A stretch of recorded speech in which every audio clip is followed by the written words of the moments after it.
Eu quero convidar você a abrir a sua Bíblia, que é a palavra de Deus, no caderno de Isaías, do profeta Isaías, capítulo de número 64. Nós estaremos meditando no verso de número 8. Diz assim a palavra do Senhor: no ano que o Senhor, no entanto, o Senhor, Tu és o nosso Abba, Pai, e nós somos o barro, Tu és o oleiro, e todos nós somos obra das Tuas mãos. Eu vou ler novamente. No entanto, Senhor, Tu és o nosso Abba, Pai, nós somos o barro, e Tu és o oleiro, todos nós somos obras das Tuas mãos. O profeta Isaías, que viveu 700 anos antes de Cristo, ele tem a visão de um povo que estava sendo ou passando por um momento complicado, por um momento difícil, por um momento que na verdade Deus estava transformando aquelas pessoas, Deus estava mudando aquelas pessoas. E nós temos duas formas de sermos transformados: ou nós quebrantamos os nossos corações e permitimos que o Senhor entre com ensinamento e recebemos os ensinamentos da parte do Senhor, ou senão acabamos passando dificuldades. E nas dificuldades, normalmente, nós acabamos, sem querer, sendo transformados. Mas aqui o profeta, ele traz um entendimento poderoso, ele chega ao ponto que Deus queria que ele chegasse. É o ponto que Deus quer que você, que eu estejamos chegando, de chegarmos diante do Senhor com o coração aberto, com o coração ensinável, com o coração pronto para receber os ensinamentos, e dizemos assim: olha a humildade do profeta. Ele diz assim: Senhor, nós somos o barro e o Senhor é o oleiro. Ou seja, eu quero que o Senhor me transforme, eu quero que o Senhor trabalhe a minha vida, que o Senhor trabalhe o meu caráter, que o Senhor trabalhe a minha forma de pensar, que o Senhor trabalhe a minha forma de agir. Ou seja, eu me entrego totalmente em Tuas mãos. Essa é uma palavra muito poderosa do profeta. Isso me faz lembrar o momento em que o Senhor Jesus chega para 12 homens rudes, 12 homens pescadores, 12 homens, alguns trabalhadores, que precisavam de uma transformação para conhecer a plenitude das coisas do Senhor. E Jesus diz assim: eu farei de vós pescadores de homens. Ou seja, homens que se tornaram pescadores, mas de pescadores eles se tornaram discípulos, e de discípulos eles se tornaram líderes. Nós podemos ser como o barro, e esse barro é trabalhado, esse barro é amassado, esse barro é transformado em uma obra de arte.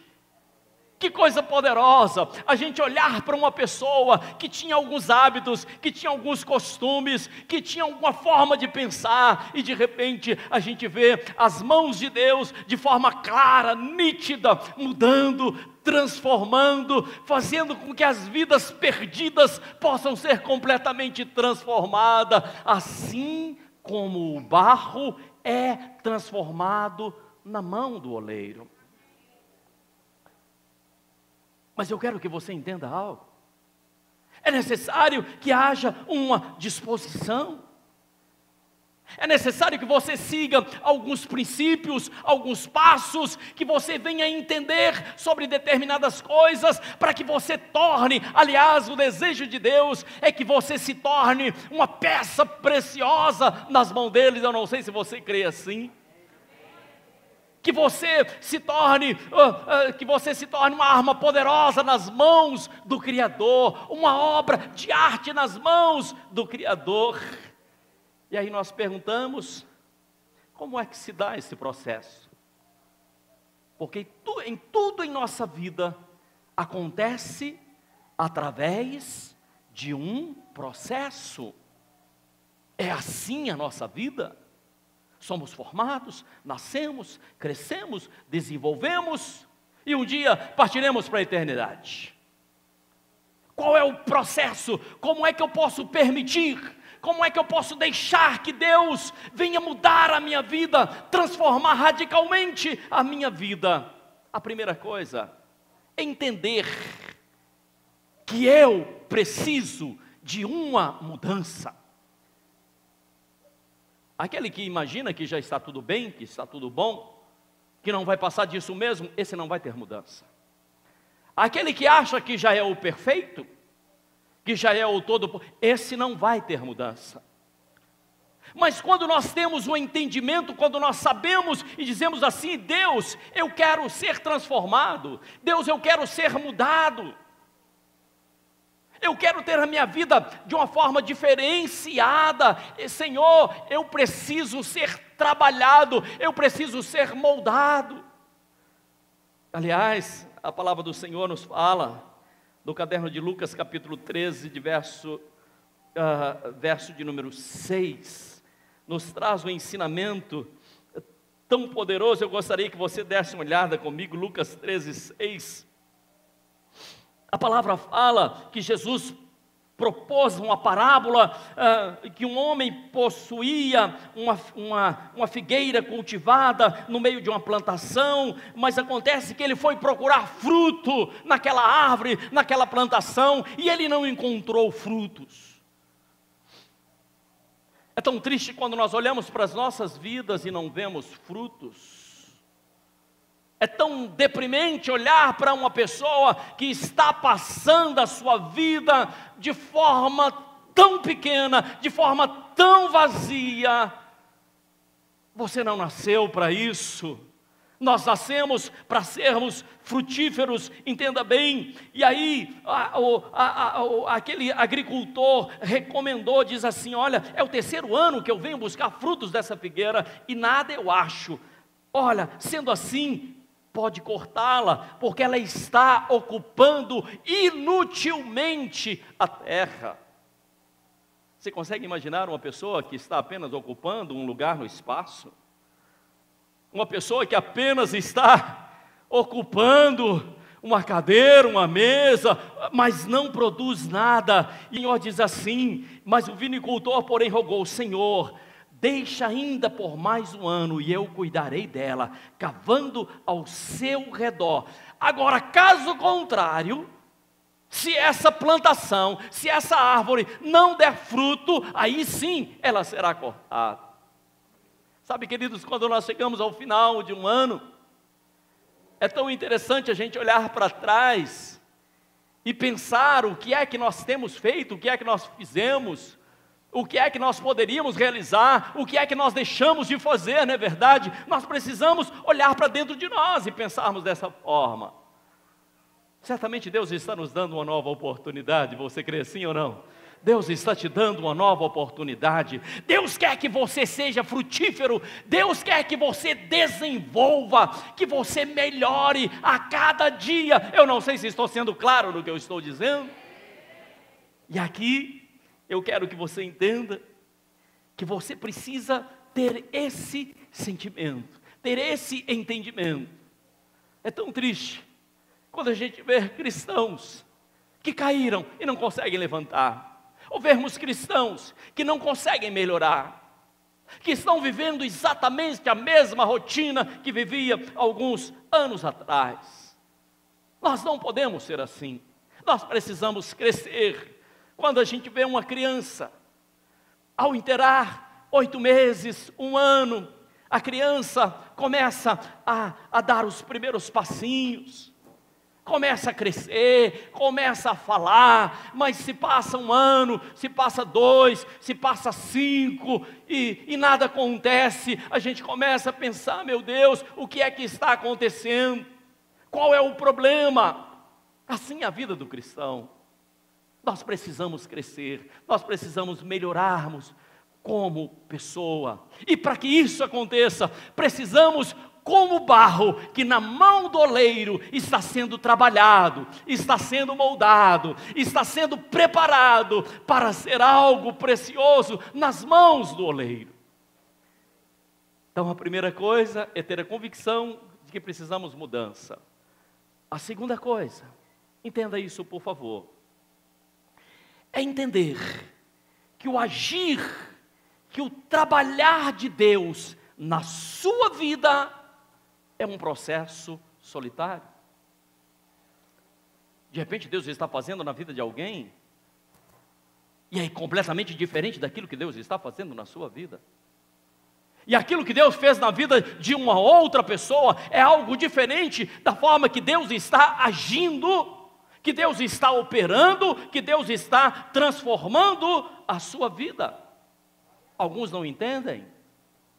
Às vezes nem a própria esposa entende, ou às vezes o próprio esposo não sabe o que é que Deus está fazendo, não consegue compreender. Por isso que a Bíblia diz que a esposa de Ló chegou para ele e falou assim: Ló, amaldiçoa o teu Deus e morra. Por que é que você continua vivendo dessa forma? Por que é que você continua servindo a esse Deus, Ló? Desista dele.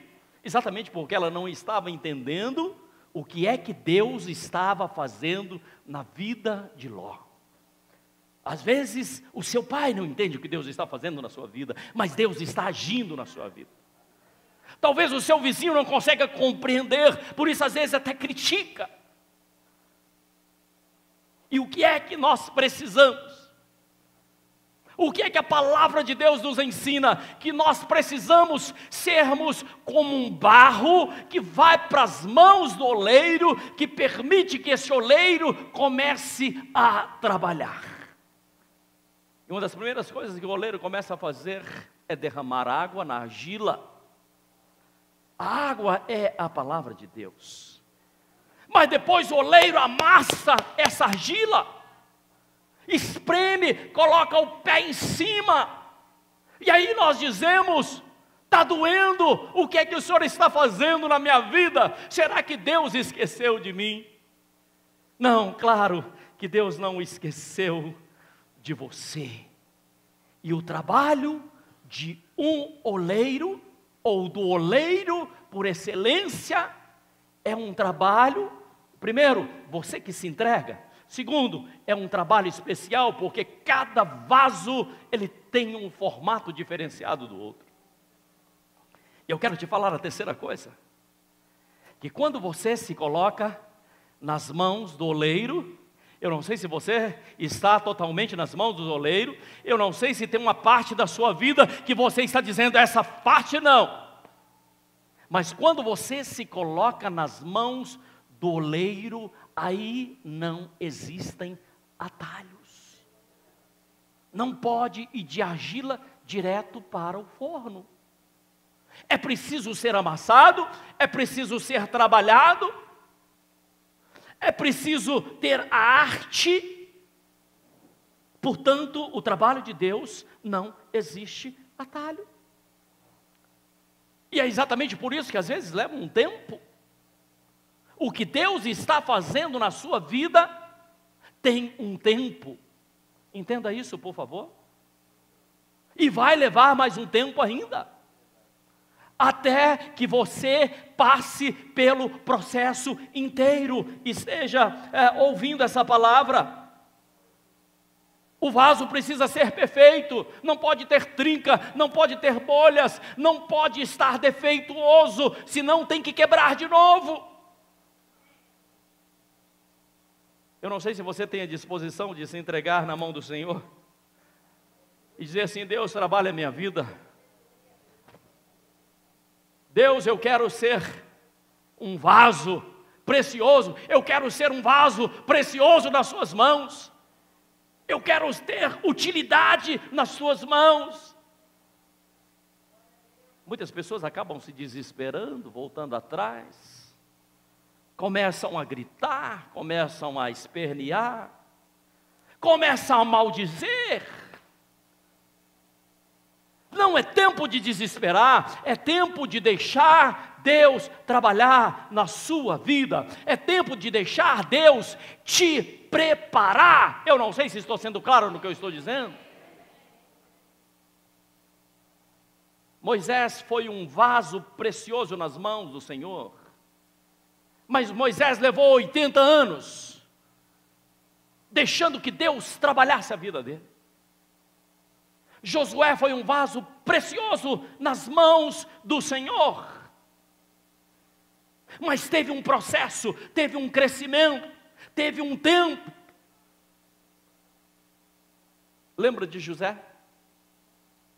Quantas coisas José passou, quantas humilhações, foi vendido como escravo.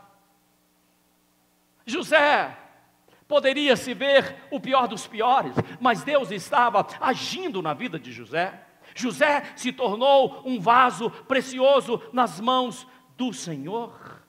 Foi humilhado, apanhou, até que Deus o exaltou. Exaltou quando? Quando ele já era um vaso precioso nas mãos do Senhor. Eu quero que você ouça essa palavra. A palavra nos diz no profeta Abacuque, capítulo 2, verso de número 3, diz assim: existe uma visão, e essa visão se cumprirá. Se cumprirá quando? No tempo determinado, no futuro. A visão que fala do fim e não falhará, ainda que demore. Acha que está demorando? Não, Deus está trabalhando, Deus está agindo, Deus está fazendo algo. Diz assim: ainda que demore, aguarde confiantemente no Senhor, porque Ele está agindo. Será que você pode falar para quem está do seu lado? Aguarde confiantemente no Senhor, porque Ele está agindo, Ele está trabalhando. Eu gosto muito do Salmo de número 90, verso de número 12. O salmista diz assim: Senhor, ensina-nos a contar os dias. Para que nós precisamos aprender a contar os dias? Para que tenhamos um coração sábio, para que sejamos transformados, mudados pelas mãos do Senhor. E a quarta coisa, para que você torne um vaso precioso nas mãos do Senhor. Quase sempre, o trabalhar de Deus em nossas vidas é um trabalho, às vezes, doloroso. Às vezes passamos por situações que nós não gostaríamos de passar. Às vezes vivemos situações que nós dizemos assim: Deus, mas eu sirvo ao Senhor, por que é que está acontecendo isso na minha vida? Portanto, o agir de Deus na nossa vida, o arrancar de algumas feridas, às vezes é doloroso. Às vezes reclamamos. Às vezes somos pressionados. Às vezes, quando estamos na fornalha, no forno, a uma temperatura altíssima, dizemos assim: meu Deus, até quando? Mas um vaso precisa necessariamente ir ao forno, senão ele vai quebrar com muita facilidade, senão ele vai se desfazer com muita facilidade. Alguns, imagine você, o vasinho lá dentro do forno, e de repente o vasinho quer pular fora do forno. O vaso que diz assim: está quente demais aqui dentro, não quero ficar mais aqui dentro, quero sair desse forno. O que é que vai acontecer? Esse vaso não, escute o que eu vou te dizer, o vaso que decide sair do forno não terá valor algum. Não vai servir para nada. Portanto, não saia do forno, não fuja do tratamento do Senhor, ainda que o forno esteja muito quente. Por quê? Porque depois de um tempo, depois da alta temperatura, depois de 24 horas, talvez até mais, o forno começa a se esfriar, a temperatura começa a baixar, e quando se abre as portas daquele forno, o que é que tem lá dentro? Tem uma obra de arte, tem um vaso maravilhoso. É exatamente o que Deus está fazendo na sua vida, querido. Esse processo, o trabalhar de Deus na sua vida, não é a vida inteira. Ele tem um fim. Preste atenção nisso, por favor. Para que você receba essa palavra, querido, você aceita essa palavra no mais profundo do seu coração, feche os seus olhos aí onde você se encontra. Coloque a mão sobre o seu coração. Pai, nós te adoramos, porque a tua palavra foi ministrada, e a tua palavra não pode voltar vazia. Tome essa vida em tuas mãos, Pai. Faça uma obra poderosa na vida desse homem, na vida dessa mulher. É o que pedimos, no nome santo de Jesus. Amém, amém, e graças a Deus. Glórias ao Senhor. Aleluia.